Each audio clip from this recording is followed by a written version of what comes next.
Now we can have a look at some of the benefits of building a sustainable energy system, because there really are large benefits available if we take actions now to avoid the worst damages from a warming climate.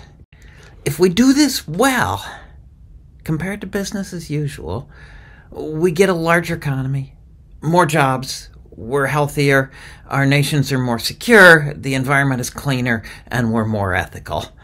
I'll show you one slide on each of these. This comes from the Nobel Prize in Economics in 2018, William Nordhaus. I actually had the honor of serving on a committee with him, an amazing person. He was awarded for building tools that provide guidance to policymakers and the general public on how to make the economy help more for more people. We have resources, we can use those resources for consumption now to help people, feed them and clothe them and house them and so on. We can invest broadly in the economy to make it bigger in the future to help more people. We can target those investments on particular issues such as climate change. When these models are run, they keep saying over and over and over that we're not investing enough in slowing down climate change now to make the economy be its best. You may meet the person who says, oh yeah, the climate is changing, but we can't afford to deal with it. The Nobel Prize in Economics says you can't afford not to deal with it.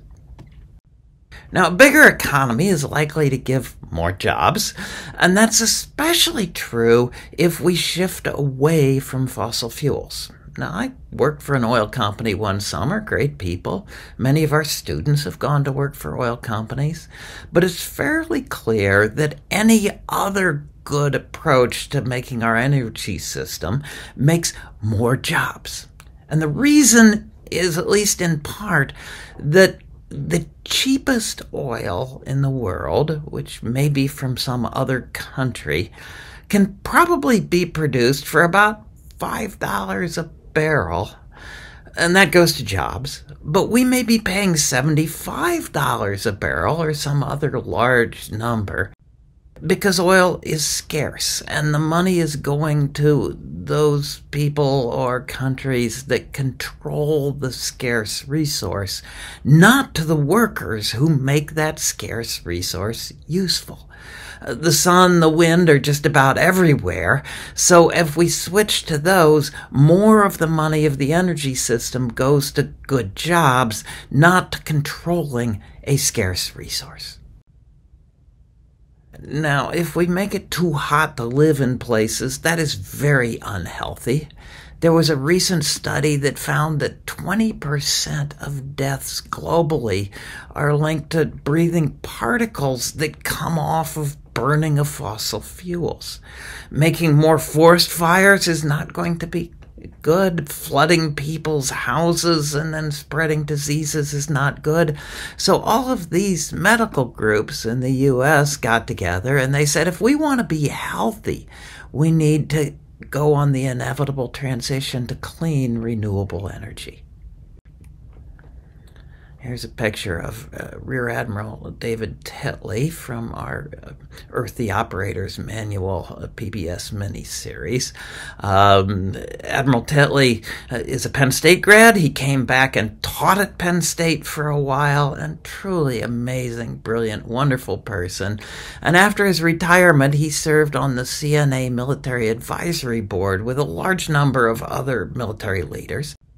And they said, you know, if we make it too hot to live in some parts of the world, this will drive climate refugees across borders. It's not good for them. It's not good for the security of the countries. If we flood our Navy bases with sea level rise, that's not good for the security of our country. If we want secure nations, we need actionable agreements on ways to stabilize the climate. That's our military leaders. We're increasingly driving climate change that forces species to move. Some of them are going up mountains and trying to track after colder conditions, and then they get shoved off the top of the mountain and they're gone. Some of them may be isolated in national parks and they need to go to a different park, but we're in the way. If we don't take actions to stabilize climate, the studies are that roughly a third of the species on Earth could be placed on the road to extinction by the time a typical college student is in the prime of their career. And then there's the ethical thing. The top picture here, the countries in red are emitting a lot of CO2 per person per year. The ones in blue, not much. Down here, who suffers from the warming? All future generations and poor people in hot places now. And if you'll notice, these two plots sort of look like they're backwards from each other. The people causing the most warming are suffering the least from it. I quoted Pope Francis here, that we can't leave this to a future generation. I could quote many other religious and ethical leaders. This does not look like the golden rule. So, if we get a handle on this, larger economy, more jobs, improved health, greater national security, cleaner environment, more consistent with the golden rule. How do we do that? Let's go take a look at a few of the many options.